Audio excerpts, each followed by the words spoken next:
Hello. Well, it's only a couple of weeks till Christmas now. I hope you're having a wonderful day. Today, Grandma would like to read you a story called The Man Who Missed Christmas.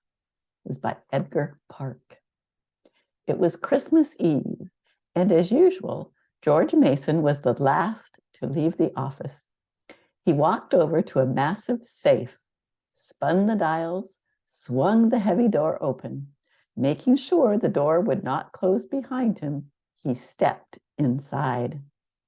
A square of white cardboard was taped just above the topmost row of strong boxes. On the card, a few words were written. George Mason stared at those words, remembering. Exactly 1 year ago, he had entered the self-same vault, and then, behind his back, slowly, noiselessly, the ponderous door swung shut.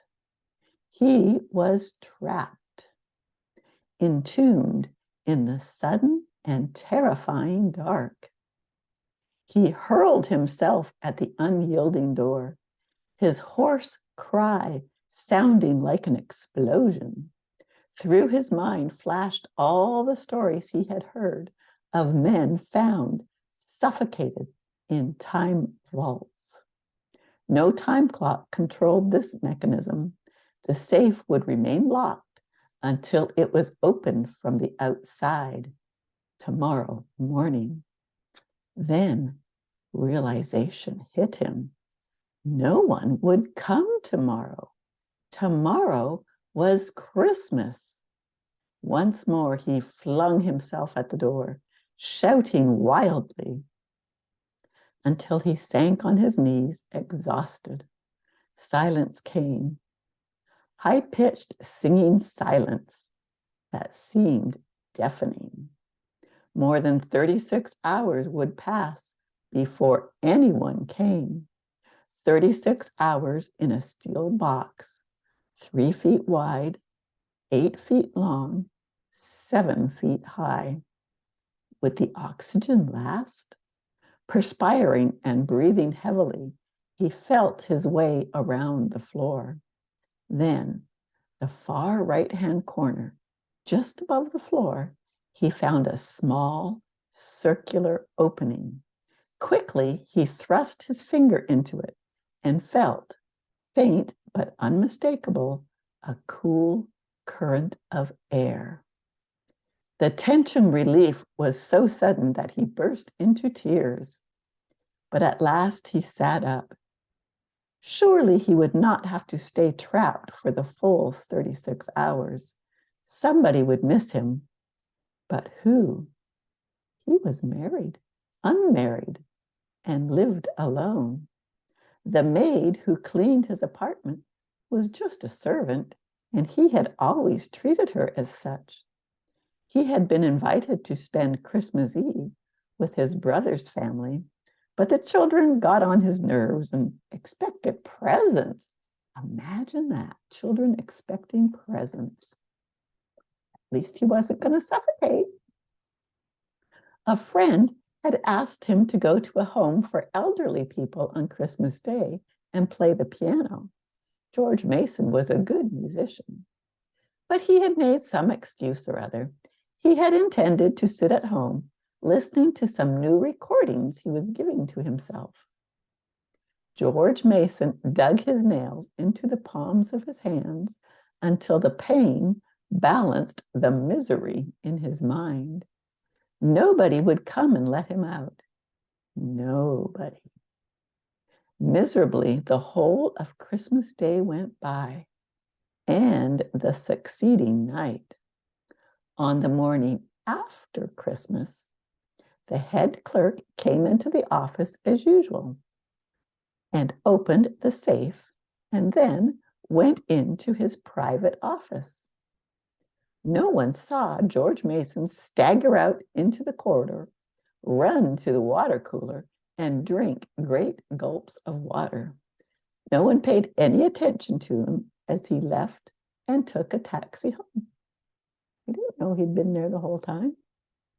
Then he shaved, changed his wrinkled clothes, ate breakfast, and returned to his office, where his employees greeted him casually. "Oh, hi, George, how you doing?" That day, he met several acquaintances and talked to his own brother. Grimly, the truth closed in on George Mason. He had vanished from human society during the great festival of brotherhood, Christmas, and no one had missed him at all.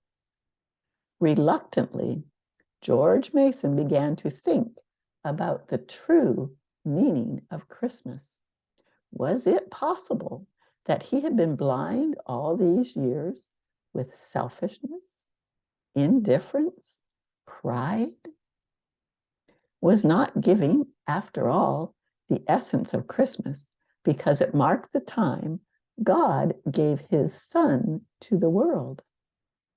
All through the year that followed, with little hesitant deeds of kindness, with small, unnoticed acts of unselfishness, George Mason tried to prepare himself.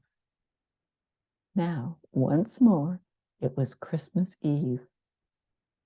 Slowly, he backed out of the safe and closed it. He touched its grim steel face lightly, almost affectionately, and left the office. There he goes now in his black overcoat and hat, the same George Mason as a year ago. Or is it?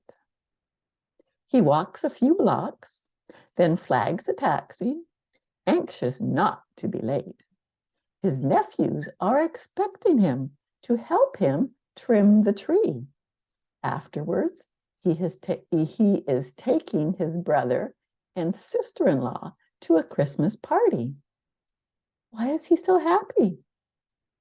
Why does this jostling against others, laden as he is with bundles, exhilarate and delight him? Perhaps the card has something to do with it.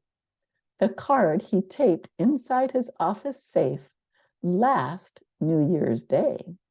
On the card is written in George Mason's own hand, "To love people, to be indispensable somewhere. That is the purpose of life. That is the secret of happiness."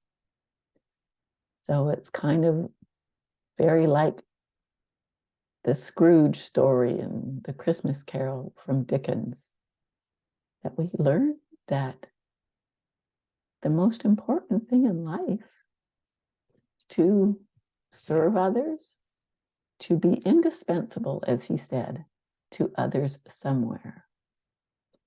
And that will bring us happiness when we look outside of ourselves and remember, just like Heavenly Father gave his Son Jesus to help the world, when we do things to help others, it brings us happiness and it makes everything nicer. Well, I hope you're having fun preparing for Christmas. Remember, Grandma loves you.